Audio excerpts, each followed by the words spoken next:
함은 그들이 그리스도의 십자가로 말미암아 박해를 면하려 함뿐이라. 할례를 받은 그들이라도 스스로 율법을 지키지 아니하고 너희에게 할례를 받게 하려는 것은 그들이 너희의 육체로 자랑하려 함이라. 우리 주 예수 그리스도의 십자가 외에 결코 자랑할 것이 없으니 그리스도로 말미암아 세상이 나를 대하여 십자가에 못 박히고 내가 또한 세상을 대하여 그러하리라. 할례나 무할례가 아무것도 아니로되 오직 새로 지으심을 받는 것만이 중요하니라. 무릇 이 규례를 행하는 자에게 하나님의 이스라엘에게 평강과 긍휼이 있을지어다. 이후로는 누구든지 나를 괴롭게 하지 말라. 내가 내 몸에 예수의 흔적을 지니고 있노라. 형제들아, 우리 주 예수 그리스도의 은혜가 너희 심령에 있을지어다. 아멘. 방금 읽은 말씀 17절이죠. 이 말씀을 보게 되면은 흔적이라는 표현이 나옵니다. 거의 찾아보기 힘든, 신약성경에서 찾아보기 힘든 말씀인데요. 사도 바울의 고백이죠. 내가 내 몸에 예수의 흔적을 지니고 있노라. 이 흔적이라는 말은 자국이라는 거예요. 자국. 그렇죠? 예를 들면 이런 것이죠. 우리가 상처 난 곳을 이렇게 꿰매지 않습니까? 이렇게 좀 크게 상처가 났을 때 바늘로 꿰매면은 다 나중에 아물게 되면은 나중에 뭐가 남아요? 상처가 실밥 자국도 있고 꿰맨 자국도 남지 않습니까? 그게 바로 이 흔적이라는 말입니다. 그래서 이 상처를 보게 되면은 기억이 되죠. 아, 이거는 언제 어느 때에 무슨 일로 이 흔적을 갖게 되었다. 그러니까 이게 단순히 몸에만 생기는 흔적이 아니라 우리 뇌에도, 우리 기억에도 흔적이 남게 되죠. 그래서 여러분들 몸에 어떤 상처, 흉터 갖고 계시면은 이게 뭐지? 이런 분 아무도 없어요. 그렇죠? 다 아무리 어렸을 때라도 기억에 있는 거는 이건 나 4살 때 화상을 입었는데 그때 입은 상처야. 이거는 내가 20살 때 군대에 있을 때 받았던 상처인데 그거 다 기억해요. 이 흔적이라는 것이 단순히 흉터라는 것만이 아니라 기억에도 남는 이 흔적, 이렇게 좀 생각할 필요가 있죠. 오늘 아침에 설거지를 하다가 살짝 칼이 있었는데 거기 칼에 살짝 이렇게 새끼손가락을 이렇게 벤 거예요. 거의 뭐 이런 경우가 없는데 부주의로 이렇게 상처가 난 것이죠. 그러니까 이렇게 외부적으로 상처를 입는 사람이 외부적인 상처죠. 외부적인 상처를 입는 사람이 있는가 반면에 내면, 그렇죠? 마음의 상처라 그러나요? 마음의 상처. 내면적으로도 쓰라린 상처를 입은 사람들도 있죠. 혹시 어제가 무슨 날이었는지 아시나요? 어제? 네, 그렇죠. 세월호 5주기 되는 날이었지 않습니까? 월요일 날 노예가 끝나고 집으로 돌아오는데 라디오를 들었어요. 보통 라디오를 틀면 항상 뭐 기독교 방송을 듣거든요. 근데 그날은 일반 방송을 이렇게 들은 거예요. 근데 그 프로그램에 누가 나왔냐면 그 세월호 희생자들의 단원고 학생들의 어머니들이 방송에 나온 거예요. 그러니까 누구누구 엄마, 누구누구 이제 이렇게 엄마라고 소개를 하더라고요. 많은 이야기를 했는데 뭐 다 이야기할 수는 없고 제가 그 인터뷰를 들으면서 방송을 들으면 2가지가 기억이 남았어요. 하나는 뭐냐면은 5년이라는 세월이 흘렀지만 자녀를 먼저 떠나보낸 그 마음의 상처가 아직도 아물지 않았다는 거예요. 그렇죠? 아직도 아물지 않았다는 거예요. 실제로 이런 말을 어떤 엄마가 이런 말을 하더라고요. 뭐 사람들은 얼마든지 치유되고 치료받을 수 있다고 말하지만 자녀를 잃어버린 그 마음을 어찌 치유할 수 있겠냐? 어찌 치유할 수 있겠냐? 그런 말이 참 귀에 쟁쟁했어요. 어떻게 보면 평생 아물지 않는 상처가 아닐까? 평생 안고 가야 하는, 아직도 아물지 않은 그 상처. 이 마음에 후시를 바른다고 그 상처가 낫겠어요? 마음에 그 빨간약 바른다고 그 상처가 아물어지겠어요? 여전히 아물지 않는 상처로 남아있는 것이죠. 또 하나는 또 어떤 말을 하셨냐면 참 이런 그런 아픔 때문에 많은 사람들이 위로하고 격려하고 참 힘을 주는 말을 많이 한대요. 근데 반대로 아픔을 주는 사람들도 참 많다고 하더라고요. 예를 들면 이런 거죠. 세월호 이 사건을 정치적으로 좀 이용 좀 해먹지 마라. 그만 좀 하라. 너희들 계속 이렇게 하고 있는 거 보상금 더 많이 타려고 그러는 거 아니냐. 저는 진짜 이런 사람들이 있을까 이렇게 생각했는데 그게 월요일날 그랬거든요. 월요일날 그런 말 인터뷰에서 그런 말 나고. 근데 화요일날 조간신문을 딱 펼치니까 진짜로 그런 말 하는 사람들이 신문에 딱 났더라고요. 보니까 진짜 있더라고요. 참 안타까운 일이죠. 세월호는 우리 시대에 잊혀지지 않는 그런 흔적일 뿐 아니라 앞으로도 영원히 기억되어야 할 흔적이 되어야 해요. 왜 그렇죠? 다시는 그런 일이 일어나서는 안 되기 때문입니다. 그렇죠. 그냥 과거에 어떤 사건, 흔적이 있었다라기보다는 우리 마음속에 깊은 흔적이 되어서 이제는 그것이 다시는 일어나지 않는 그런 치유받은 흔적이 될 수 있도록 이렇게 이 세월호 사건 조금 고민할 필요가 있는 것이죠. 그래서 이 흔적이라는 것은 보면 양면성이 있어요. 양면성이. 여전히 상처가 있고 아물지 않았다는 측면에서는 조금 아픔이 있지만 그러나 다시는 이런 일이 일어나지 말아야 한다는 측면에서는 굉장히 좀 긍정적이죠. 그렇죠? 여전히 아물지 않았다는 아픔, 부정적인 면이 있지만 그러나 그 흔적을 통해서 앞으로 절대로 그 일이 나서는 안 된다라는 이 긍정적인 측면, 양쪽의 측면이 다 있는 것이죠. 이런 관점에서 오늘 본문에 나오는 예수의 흔적, 좀 양면성으로 좀 가지고 생각해 보고자 합니다. 자, 바울은 내 몸에 예수의 흔적을 지니고 있다고 말합니다. 자, 그럼 먼저 이것부터 짚고 갑시다. 예수의 흔적이 뭡니까? 내가 내 몸에 예수의 흔적을 지니고 있노라 그랬는데 예수의 흔적이 뭡니까? 요즘 젊은 친구들이 하고 다니는 타투라는 게 있어요. 타투. 옛날 말로 말하면 문신입니다. 문신. 이게 몸에 뭐 글을 새기고 이렇게 뭐 그림을 새기는 것이죠. 그러니까 바울이 내가 내 몸에 예수의 흔적을 지니고 있다라는 말이 내 팔뚝에 나는 십자가를 이렇게 그려 넣었다. 혹은 나는 예수님의 초상화를 내 등에 그려 넣었다. 뭐 그런 의미일까요? 이 스티그마라는 이 흔적이라는 말이 사실은 고대 시대에 그런 문신에 의해 쓰였거든요. 그러니까 내가 내 몸에 예수의 흔적을 지녔다라는 말이 단순히 뭐 그림 그려놓고 십자가 그려놓는 어떤 그런 흔적을 지녔다라는 그런 의미일까요? 아니죠. 이 흔적은 예수님의 그 십자가와 관련이 있습니다. 즉 예수님의 사도로서 이 십자가의 복음을 전하다가 받게 된 상처, 혹은 아픔, 혹은 흉터, 이런 고난의 흔적들을 말하는 것이 아니겠습니까? 그러나 이 십자가의 흔적은 양면성이 있다고 했죠. 한편으로는 고난이에요. 아픔이 있어요. 쓰라림이 있어요. 수치와 모멸감이 있습니다. 그러나 다른 한편으로는 이 십자가의 흔적은 은혜의 흔적이죠. 이 십자가의 흔적은 구원의 흔적이지 않습니까? 그럼 갈라디아서를 살펴보세요. 그리스도의 십자가는 우리에게 어떤 흔적을 주었습니까? 전체를 한번 쭉 복습하면서 살펴볼까요? 1장 4절 같이 한번 읽겠습니다. 시작. 그리스도께서 하나님 곧 우리 아버지의 뜻을 따라 이 악한 세대에서 우리를 건지시려고 우리 죄를 계속하기 위하여 자기 몸을 주셨으니 아멘. 보세요. 예수 그리스도의 이 십자가의 흔적은 어떤 흔적을 남겼어요? 우리를 건지셨어요. 이 악한 세대에서 우리를 건지신 것이죠. 은혜의 흔적, 십자가의 흔적, 구원의 흔적이 아닙니까? 또 2장 21절도 보십시오. 내가 하나님의 은혜를 패하지 아니하노니 만일 의롭게 되는 것이 율법으로 말미암으면 그리스도께서 헛되이 죽으셨느니라. 무슨 말입니까?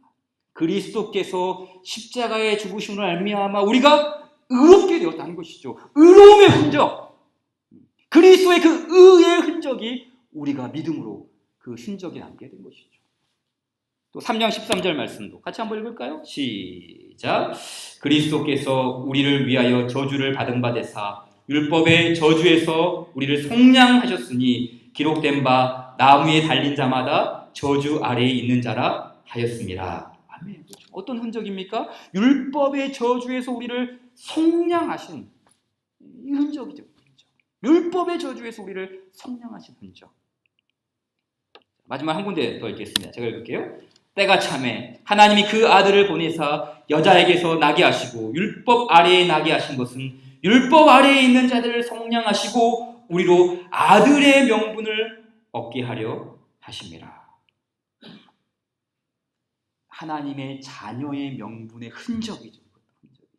그러니까 이 바울이 흔적이라는 말을 했을 때는 그냥 부정적인 거, 이런 흉터가 남아있다, 내가 이 복음 전하다가 이런 상처 입었다라는 어떤 그런 부정적인 것을 가리키는 것만이 아니라 주께서 주신 은혜의 흔적, 주께서 우리에게 베풀어 주신 그 복음의 흔적이 무엇인지를 낱낱이 모든 이 마지막의 이 흔적이라는 말을 통해서 갈라디아 전체를 포괄하는 이 은혜를 보여주고 있는 그 흔적, 십자가의 흔적, 은혜의 흔적, 구원의 흔적을 보여주고 있는 것이죠. 이와 같은 이 은혜의 흔적은 십자가로 말미암아 주어졌습니다. 그래서 바울은 내가 내 몸에 예수의 흔적을 지니고 있다고 말합니다. 이 말은 지금까지 이렇게 쭉 진행되어 온 할례가 좀 대비되는 말이죠. 그렇죠? 육신적으로 할례를 행하게 되면 뭐가 남습니까? 흔적이 남죠. 그렇죠. 상처가 남고 흉터가 있고 흔적이 남기 마련이에요. 그러나 할례가 남긴 흔적은 은혜의 흔적이 아닙니다.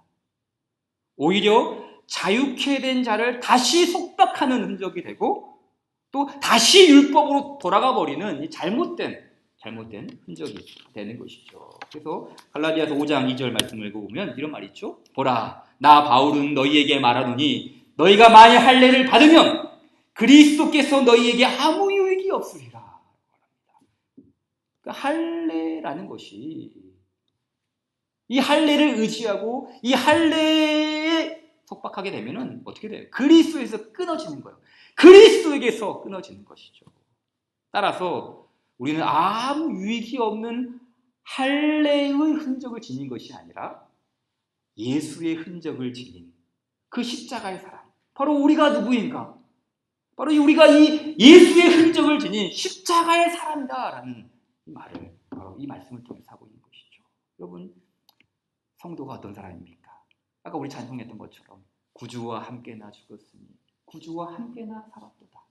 십자가의 사람이죠. 신자는 십자가의 사람이에요. 예수의 흔적을 지닌 십자가의 사람. 그 말씀이 갈라디아서 어디 나옵니까? 우리가 십자가의 사람이다. 우리가 예수의 사람이다. 어디 나오죠?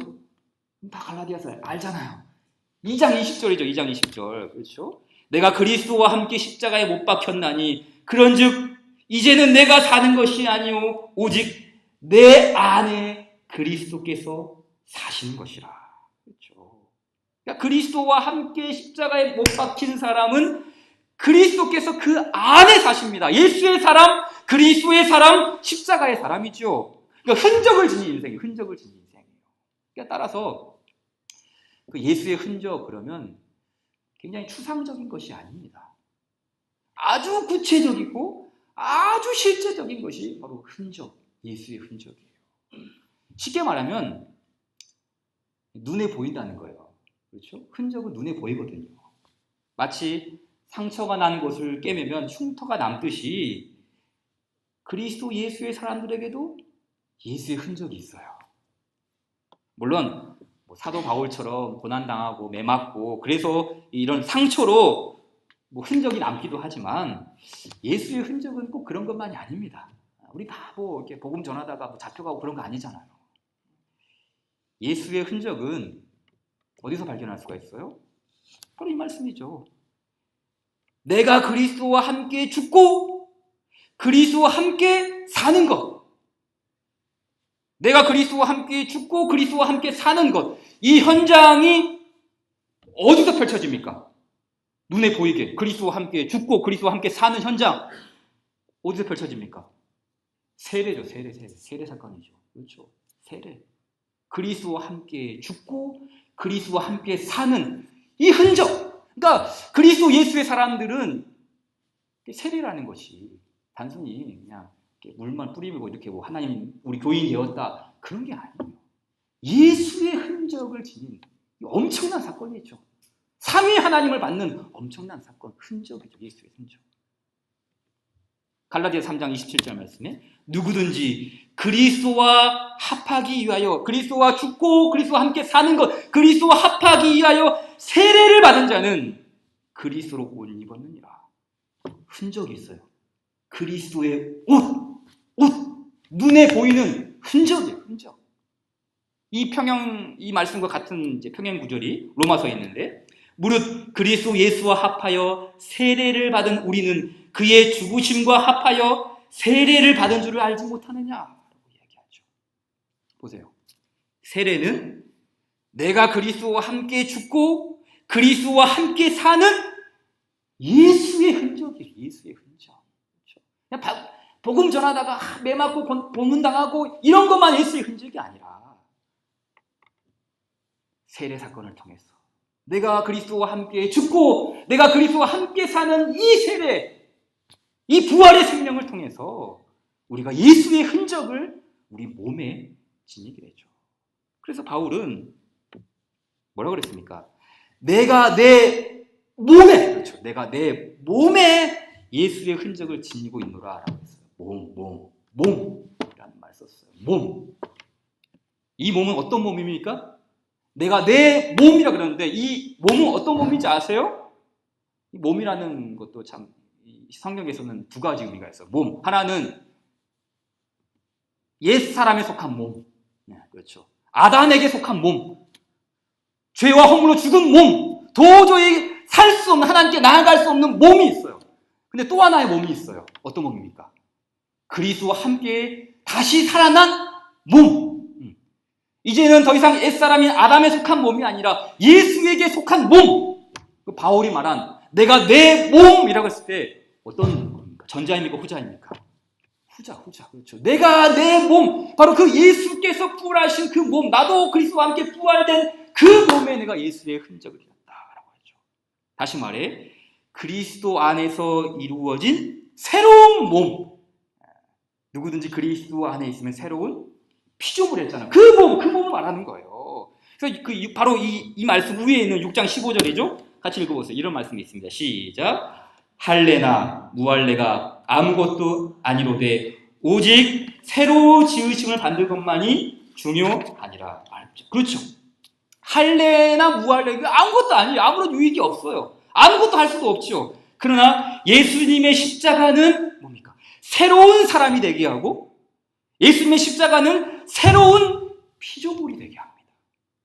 16절, 그 밑에 있는 16절 말씀도 같이 한번 읽을까요? 시작. 무릇 이 규례를 행하는 자에게와 하나님의 이스라엘에게 평강과 긍휼이 있을지어다. 아멘. 자, 어떤 이들에게 평강과 긍휼이 있다고요? 두 부류를 말하죠. 첫째는 이 규례를 행하는 자예요. 이 규례 그러면은 보통 율법, 할례 이걸 생각하는데 지금 15절에서 율법을 말한 게 아니에요. 뭘 말했어요? 십자가죠. 십자가. 그러니까 이 규례를 행한다는 것은 그 십자가의 원리죠. 하나님께서 계획하시고 이루어가시는 그 십자가의 규례를 행하는 자죠. 십자가의 규례. 새로 지으심을 받은 규례죠. 곧 율법 규정이나 할례 규례가 아니라 십자가의 원리. 하나님께서 만드신 새로운 창조 규례예요. 그러니까 이 규례를 따라 행하는 자들에게 평강과 긍휼이 있을지어다. 그렇죠? 또 하나는 뭡니까? 하나님의 이스라엘에게라고 했어요. 그냥 이스라엘에게라고 하지 않고 하나님의 이스라엘에게라는 말을 썼어요. 이것도 좀 생각할 필요가 있죠. 도대체 이 하나님의 이스라엘은 누구인가? 이스라엘 사람들, 유대인들을 가리키는가? 아니면 이방인들을 가리키는가? 뭐 논란이 있지만 쉽게 생각하시면 돼요. 유대인, 이방인 모두를 포괄하는 주의 교회, 하나님의 이스라엘, 주의 교회를 의미하는 것이죠. 그러기에 교회는 주님께서 새롭게 하신 이 십자가의 규례를 따라 행하는 공동체죠. 사람에게서 난 것도 아니고 사람들로 말미암은 것도 아닌 십자가로 말미암은 새로운 규례입니다. 창조규례, 새로운 창조규례죠. 그래서 이 하나님의 이스라엘인 교회는 개인적인 노력으로 어떤 개인적인 그런 행함으로 이 규례를 이루어지는 것이 아니죠. 새롭게 창조된 규례는 옛사람의 성품으로 행하는 것이 아닙니다. 이 규례는 어떻게 행할 수 있습니까? 오직 우리를 새롭게 살리시는 성령으로 행하는 거예요. 성령으로 행한다. 이 말씀에 이 규례를 행하는 자, 이 행한다라는 말이 5장에서 똑같이 나왔어요. 만일 우리가 성령으로 살면 또한 성령으로 행할지니, 성령으로 행한다. 또 말씀에 내가 이르노니 너희는 성령을 따라 행하라 말씀하죠. 그러니까 이 십자가의 규례를 따라 행하는 것, 이 규례를 행하는 게 인간의 노력이나 인간의 의지함이나 인간의 행함으로 이루어지는 게 아니라 성령님의 사역으로 우리가 그 십자가를 붙들게 되고 성령의 은혜의 인도하에 우리가 십자가를 붙들게 되는 것이죠. 그러니까 십자가의 규례도 내가 아는 게 아니에요. 내가 믿는 게 아니에요. 성령을 따라서 이루어지는 것이죠. 성령 하나님께서는 이 십자가의 원리를 따라 행하도록 우리를 도우신다. 이 말씀을 우리 가운데 가르쳐주고 있는 것이죠. 그래서 하나님의 이스라엘에게 이 규례를 행하는 자와 하나님의 이스라엘에게 주의 평강과 긍휼을 더한다 라고 말씀하지 않습니까? 이 말씀을 조금 결론을 맺으면서 이런 쭉 말씀들을 한 다음에 바울이 결론적으로 뭐라고 그럽니까? 말씀 보게 되면은 이제 내가 우리 주 예수 그리스도의 십자가 외에 나는 결코 자랑할 것이 없다라고 이야기해요. 결론이죠. 십자가만을 자랑하겠다.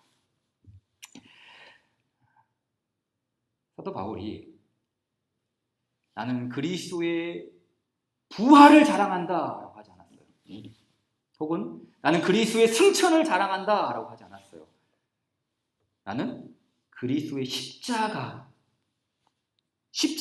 외에, 그러니까 오직 그러니까 십자가와 부활과 승천을 자랑한다 이렇게 하지 않고 십자가만 자랑한다. 십자가 외에 결코 자랑할 것이 없다라고. 그러니까 십자가를 굉장히 강조하죠.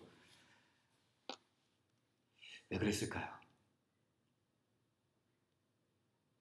얼마든지 나는 부활도 중요하지 않습니까? 십자가만 중요합니까? 부활도 중요하고 승천도 중요하고 그리스도께서 지금 우리 승천하신 주께서 하나님 우편에 계신 것도 굉장히 중요한데 바울은 십자가만 자랑하겠다고 합니다. 다른 수식어를 썼을 수도 있을 텐데 바울은 그러지 않았습니다. 왜 그렇습니까? 이 십자가는 참 약한 거잖아요. 그렇죠? 십자가는 죽는 것이에요. 흠모함만한 것이 아무것도 없고 십자가는 굉장히 연약합니다. 그러나 바울은 그런 연약한 십자가를 자랑했어요. 그리스도의 십자가 외에는 아무것도 알지 아니하기로 작정했다라고 고린도전서에서 말씀하죠. 왜 그렇습니까? 왜 바울이 그런 말을 했을까요? 자, 다시 처음으로 들어와서 십자가는 흔적이라고 했죠. 흔적.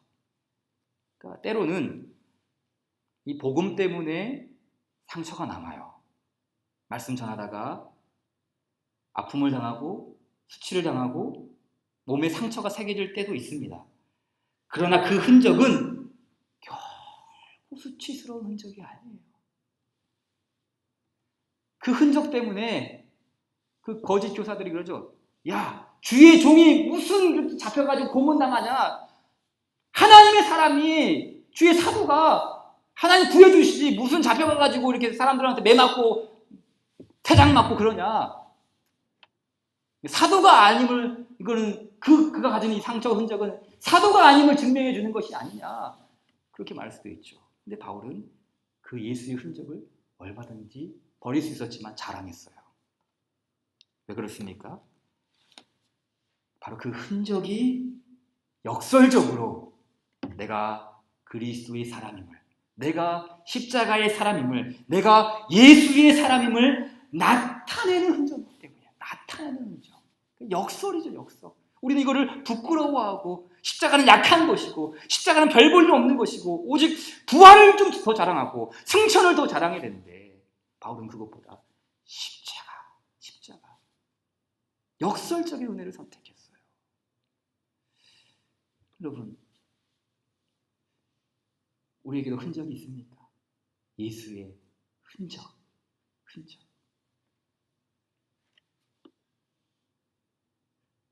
찬송 147장 이제 우리 끝나고 부를 텐데 그 찬송이 뭐냐면은 거기 너 있었는가 라는 찬송이에요. 거기 너 있었는가 그때에 주님 그 십자가에 달릴 때. 그 다음 가사가 뭡니까? 오 때로 그 일로 나는 떨려 거기 너 있었는가 그때. 이 찬송은 물어보는 게 아니에요. 사실은 이 찬송은 우리가 바로 그 2000년 전 갈보리 골고다 언덕에 있었다라는 찬송이에요. 거기 너 있었는가 그때에. 근데 이게 가능한가요? 이거 무슨 판타지 소설에 나오는 이야기고 무슨 타임머신을 타고 과거로 돌아가서 우리가 거기에 있어야지만 볼 수 있는 거 아닙니까? 근데 여러분 그거 아십니까? 그리스도의 십자가 사건은 단순히 지식적인 것이 아닙니다. 단순히 정보적인 것이 아니에요. 십자가의 흔적을 지닌 사람들은 모두가 사실은 골고다 현장에서 그 십자가를 보게 돼요. 놀라운 신비죠. 마치 우리가 2000년 전으로 돌아가게 되고 마치 우리가 정말 그 사건 속에 있었던 것처럼 그리스도를 깊이 체험하게 돼요. 그 은혜의 체험 없이 그리스도인이 된 사람은 아무도 없어요. 거기 너 있었는가 그때. 바로 그 현장에서 그리스도 예수의 흔적을 지니게 되죠. 성령께서 우리를 그렇게 사용하시는 은혜의 흔적이죠. 우리의 삶 속으로 실질적으로 파고 들어오는 그 십자가의 사건, 십자가의 흔적이 바로 이런 거 아니겠습니까? 거기 너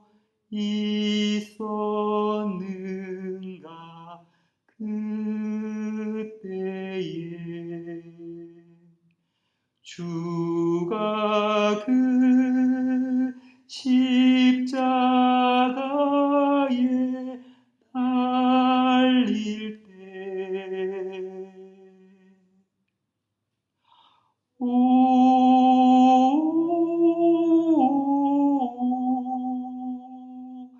그 일로 나는 떨려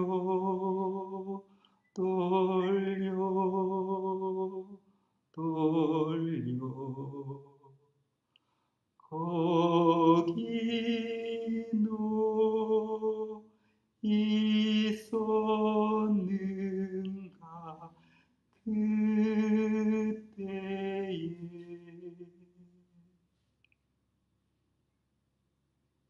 거기 너 있었는가. 예수의 흔적을 깊이 새긴 사람들 결코 그 흔적을 떠나지 않습니다. 그 흔적에서 멀어질 수가 없어요.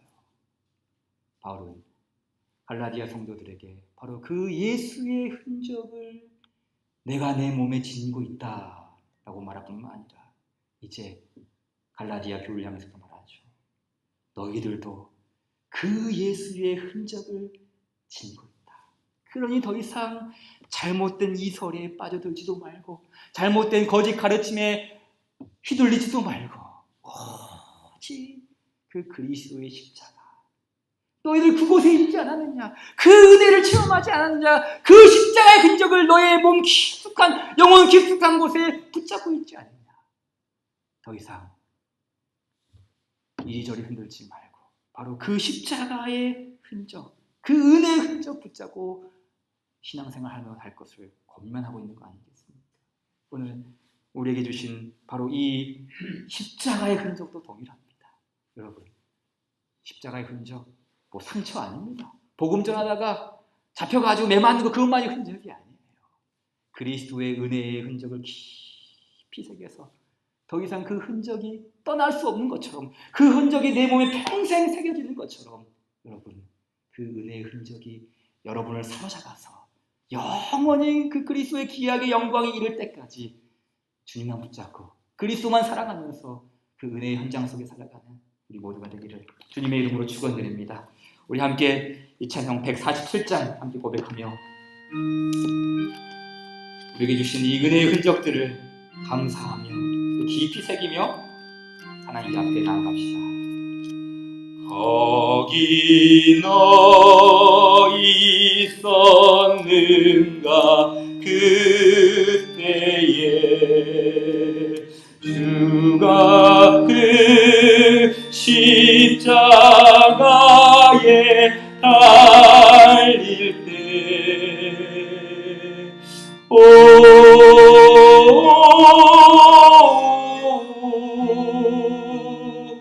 때로 그 일로 나는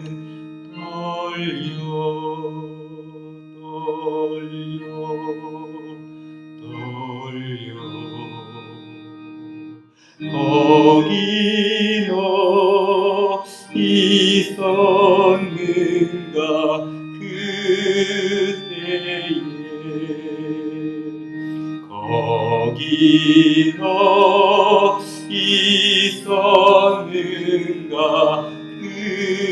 그때에 주님 그 나무 위에 달릴 때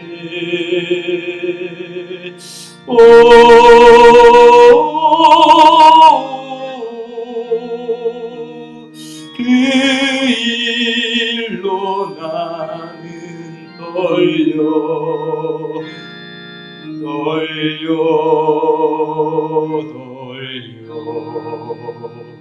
거기 너 있었는가 그때에 거기 너 있었는가 그때에 해가 그 밝은 빛을 잃을 때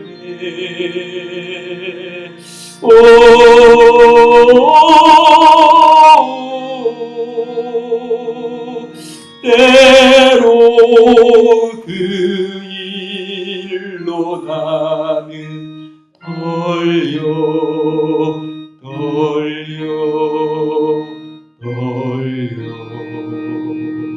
거기 너 있었는가 그때에 거기 너 있었는가 그때에 주님 그 무덤 속에 늘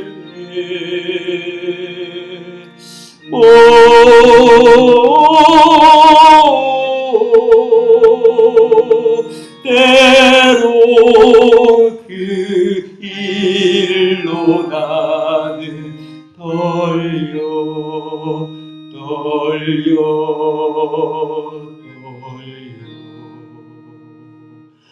거기 너 있었는가 그때에 거기 너 있었는가 그때에 주님 그 무덤에서 나올 때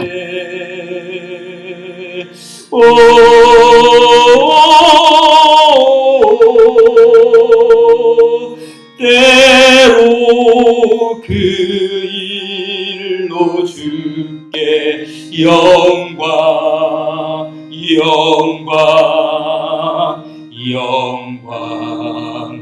거기 너 있었는가 그때에.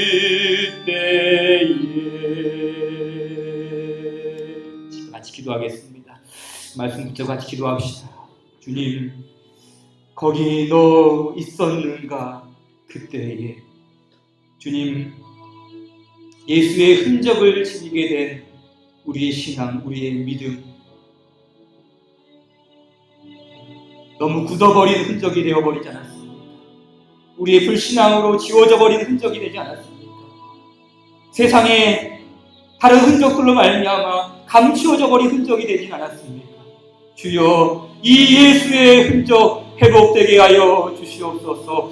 그리스도 예수께서 못 박히신 그 골고다의 현장으로 성령님 우리를 데리고 인도하여 주셔서 그 그리스도의 십자가의 영광과 구속의 은혜와 부활의 은총을 우리가 경험하게 하여 주시고 그 그리스도의 흔적을 깊이 새기며 평생도록 주님만 사랑하며 주 안에 살아가는 성도 되게 하여 주시옵소서. 기도하고 자유롭게 돌아가도록 하겠습니다. 기도합시다.